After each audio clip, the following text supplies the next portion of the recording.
And then he also wrote, and this is just kind of the height of irony, and I thought you'd appreciate this, is he also writes a pamphlet called The Way to Happiness. And this is presented to the world as a secular moral code based solely on common sense. So this guy is literally in hiding from federal authorities. He's evading taxes. He's running this abusive church secretly. And he writes this moral code for the world to live a more moral life. And to this day, the irony of that just I can't get past that. Yeah. Yeah, and this is a thing. This Way to Happiness is a big thing in the world of Scientology now. They've used this thing. They print it. They sell it. They get it out to people. They promote it like crazy. What are some of the highlights or the main points? Don't kill people. Don't be a thief. Be temperate. I mean, they are common sense principles. There's nothing inherently the type of stuff Dr. Phil or Oprah or Brene Brown would say.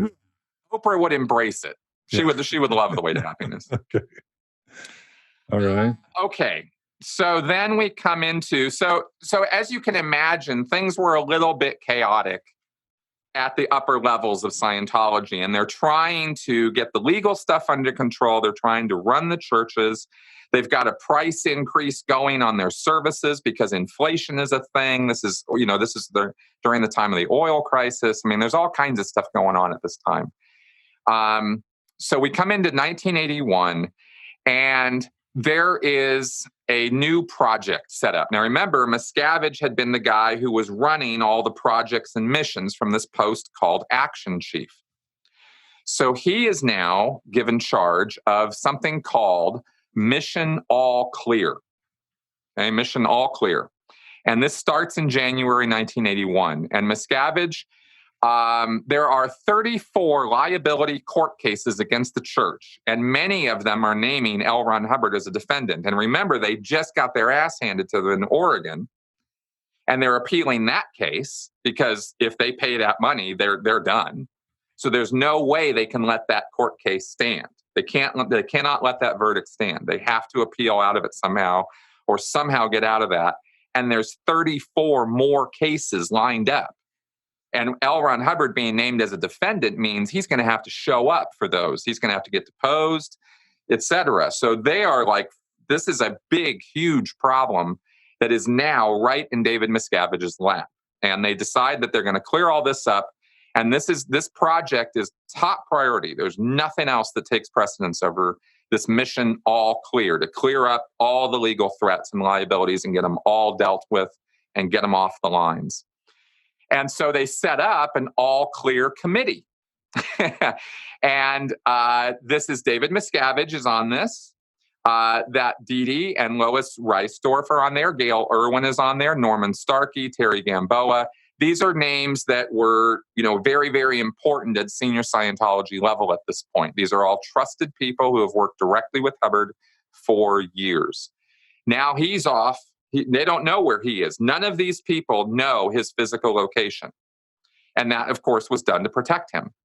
Then the project is so confidential that Miscavige sets up a direct and personal line of communication with Pat Broker. Pat Broker is the one Pat and Annie are the ones who are taking care of Hubbard. Now, David Miscavige does not get told by Pat Broker over this time where Hubbard is, but Hubbard still has charge of everything. They're just all pretending he doesn't to the public. He's still calling the shots. So they have to get communication back and forth from the church to Hubbard. And Miscavige and Broker are the conduits for that communication line. And if you think about that for a second, you realize just how much power that gives to David Miscavige and Pat Broker. Because right. Hubbard, they're the middlemen. Everything Hubbard sees has gone through their hands first. They can filter things from him seeing them, and they can filter things that he says. Correct. They can filter who gets to him and who doesn't.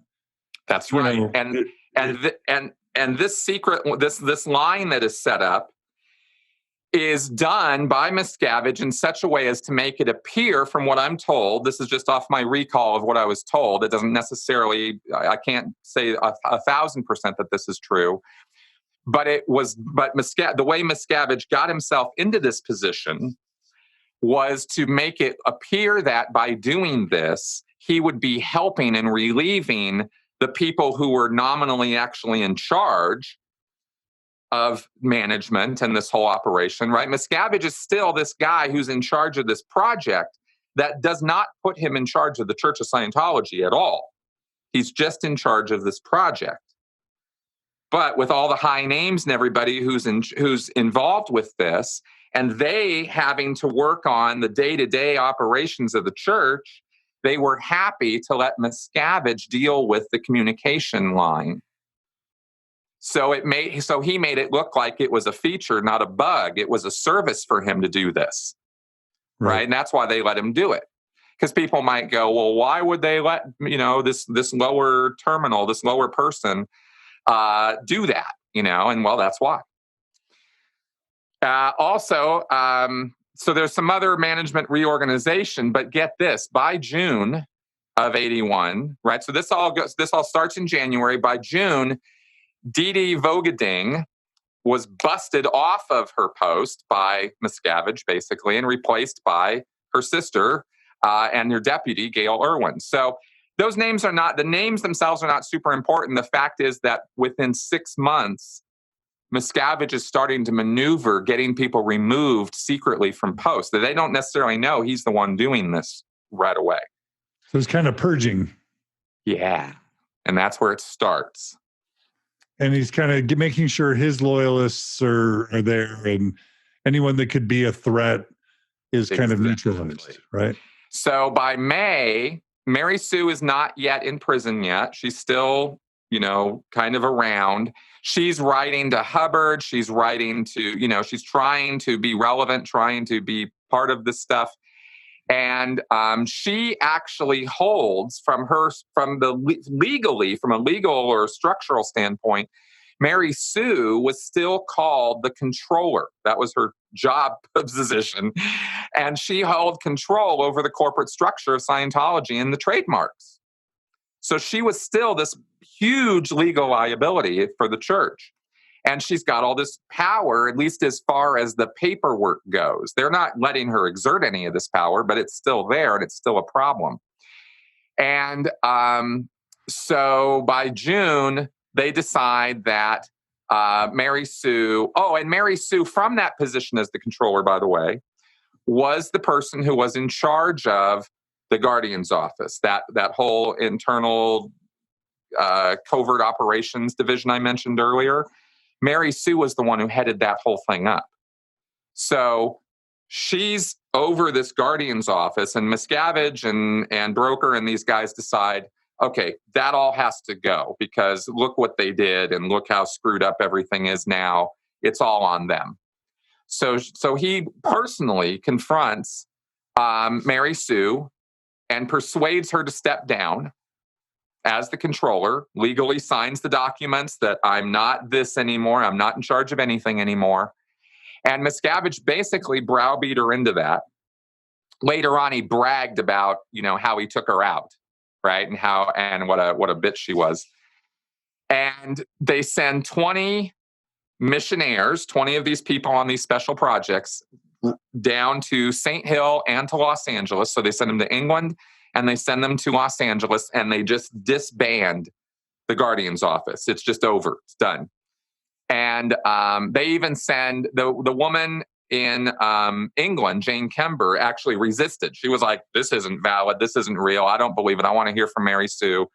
And they actually concocted a fake telex and sent it to her to convince her that this was Hubbard's desires.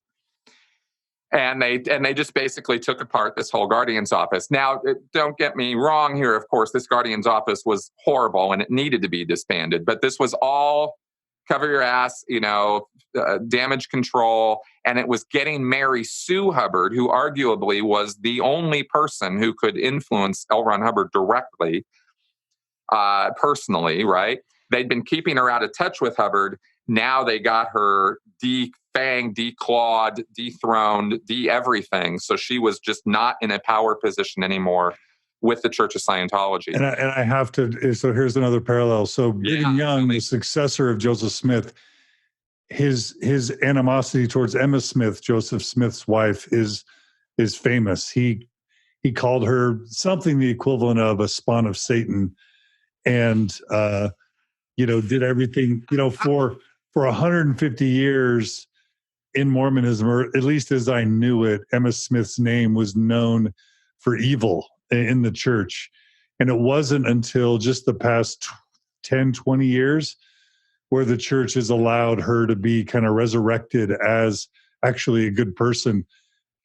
Because as the history comes out that shows all that she dealt with and how much she hated polygamy and how she allowed Joseph Smith to practice polygamy, but hated it, but fought him against it, but ultimately said it was okay.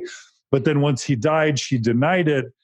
It put her at odds with Brigham Young, who of course wanted to seize power. And by the way, Emma wanted her son, Joseph Smith Jr., or the third, to succeed Joseph Smith.